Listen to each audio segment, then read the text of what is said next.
our farmers, especially to their livestock or even companion, the pets, is really one of the major factors for them, especially in evacuation, preemptive and post-calamity evacuation. In fact, in Binaba, we were able to speak with other victims there.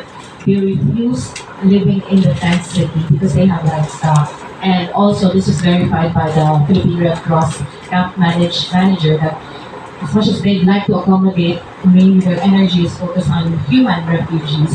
So how is BA devising? We understand that it's already part of the conversation, the veterinary and livestock evacuation and emergency response. How are we moving forward in terms of solidifying this aspect of disaster preparedness? This alone, that the LGU is mandated to provide areas for evacuation sites, no, or area for livestock and poultry. That's one of the concerns and mga challenges sa mga LGU. Okay?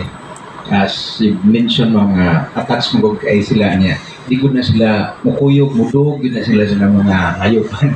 So, okay nga, ato nang like for example, mga typhoons coming kay formally siya, no? Pre-inform ito. Di na gani sila mo dala sa ilang mga hayop nito sa mga evacuation sites. So, we coordinated with the no, sa mga LGUs because